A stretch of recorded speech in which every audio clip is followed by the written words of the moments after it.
Hello, Hagay. Please Hi. allow me the pleasure to welcome you to the third edition of the Nordic Data Science and Machine Learning Summit here in Stockholm. It is really a pleasure hosting you and Amazon Web Services, so welcome. But before we go on with further questions, can you please tell us more about your background and your expertise? Sure. Yeah. So first of all, thanks for having me. It's really an awesome event. So I'm an engineering manager with Amazon Web Services, working on AI, and I focus on the area of deep learning systems and tools, and primarily deep learning frameworks to make the work of engineers and scientists to try to apply deep learning easier and simpler to use.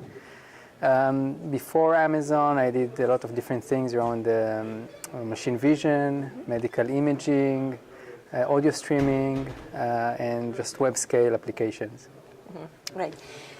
A lot of deep learning, Hagay. So deep learning may be one of the most overhyped modern technologies. The market value of its software is projected to grow from 20 million to 930 by 2025. However, any attempts to discuss both of them, AI and deep learning, because the main theme of this year edition is accelerating AI innovation, is somehow first you need to distinguish between them because they're not one and the same thing. So according to your expertise, can you tell us more about where do you see the differences and how they can go along? Yeah, sure.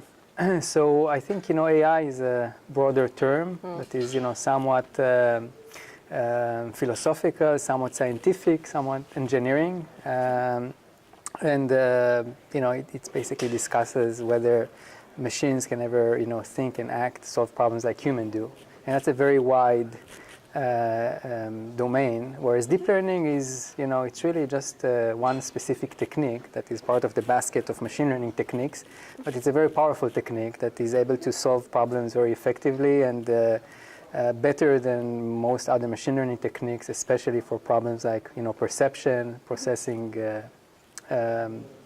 visual data, processing audio data, and that's why it's so popular and that's why it's so hyped. But when you think about the large, grand scheme of things, deep learning is just one technique for solving very specific problems.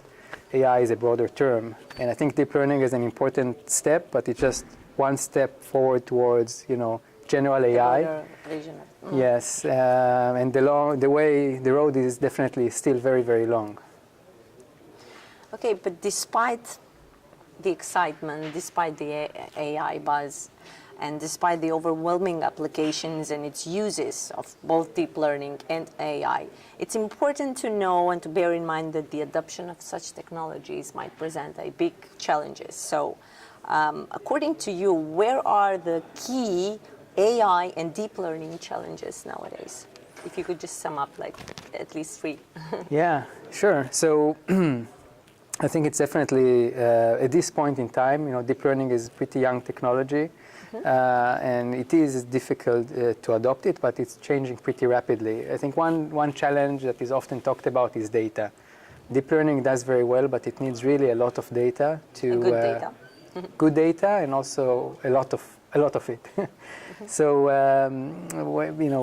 this need basically is still challenging for many companies who not necessarily have access to a lot of data or don't have the budget to acquire this kind of data. And we see this actually gradually diminishing because when we have more pre-trained models, when we have techniques like model fine-tuning or transfer learning, we're able to actually leverage work done previously in other models and leverage it for specific business problems. But this is still, the need for a lot of high-quality data is still one barrier. And the other barrier is compute, where deep learning is very computationally intensive. Even with the availability of GPUs, they are still relatively costly. So that's another barrier that it's also gradually diminishing with the work companies like NVIDIA does with its GPUs, and with the work companies like AWS does with the Amazon Cloud, where customers get access to really strong processing power. In the cloud, they're able to access it on demand. So we'll see this trend, I think, only accelerating where users can get access to enormous, really ridiculous amount of compute power for relatively lower price and also on demand. So while still this is another barrier, I think it's gradually diminishing. I think the last thing, which is probably the most important one, the last barrier is really the availability of tools and humans who are skilled in using these tools. So because deep learning is still a young technology and large technique, probably the number of engineers and scientists who are able to use it is probably in the tens of thousands, which is, when you think about the entire, ecosystem of, software, it's pretty small. And the reason for that is a new technology, many professionals are still not, comfortable using it or not familiar with it enough.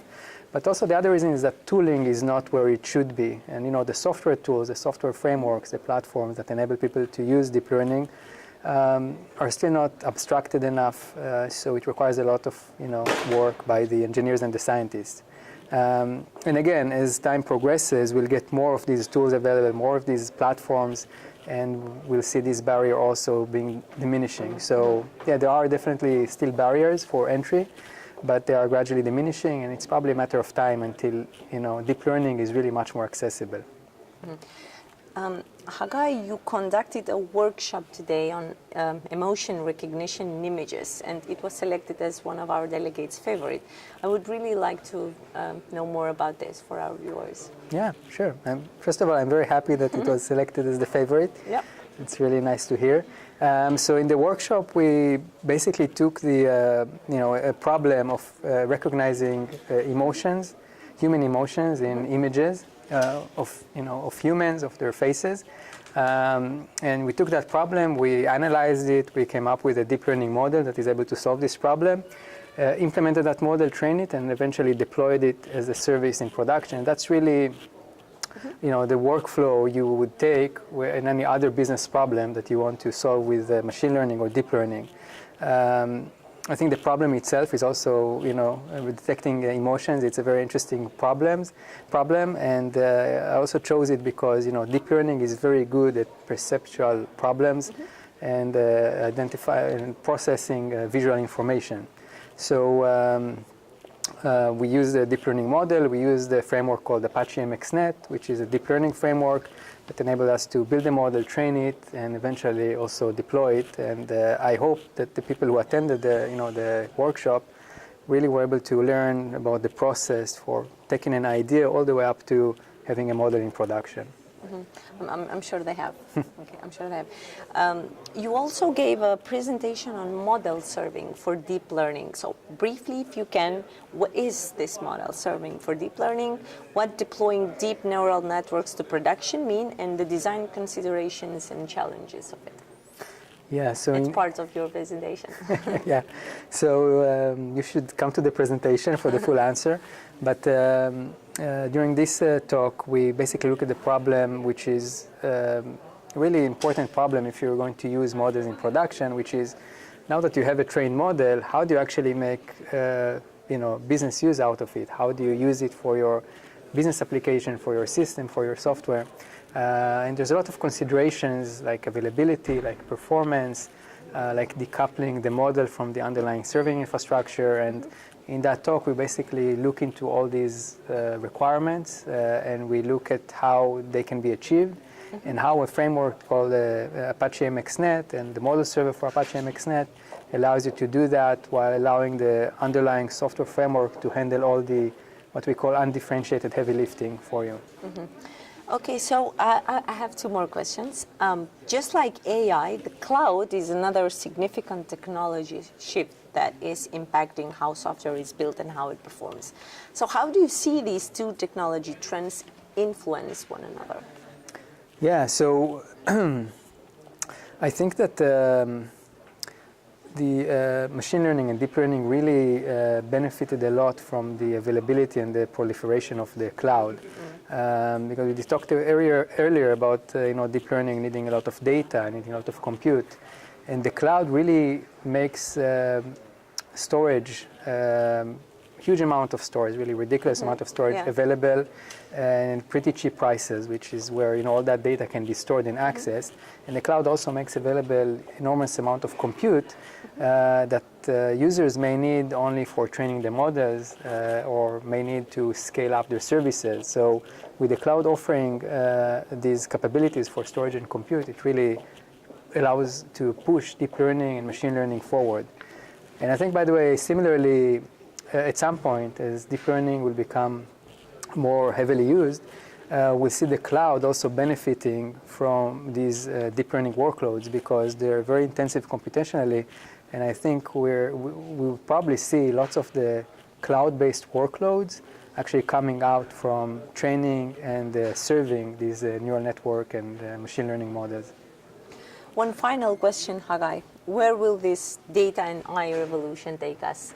If you could make a short-term prediction. I can try.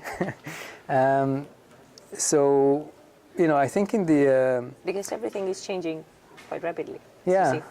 I think in the short term, as the barriers for entry to use and adopt, AI, machine learning, deep learning, will gradually become less relevant.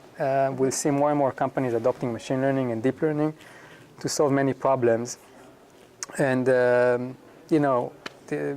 outcome of that will be that I think all of the software and the devices around us will be much, much smarter. And it will eventually empower us, humans, because we'll become much more productive in what we do in our jobs, in our personal lives, and we'll be able to solve lots of the big problems we're facing today much more effectively. And I think these are problems in healthcare, problems in education, lots of very important areas where AI and machine learning and deep learning will just help us solve in a much, better way and solve problems we were not able to solve before. They're not replacing us. I don't think so, not anytime soon. Great. Hagay, thank you very much again for being part of this event and for accepting to conduct this interview. Thank you. Thank you.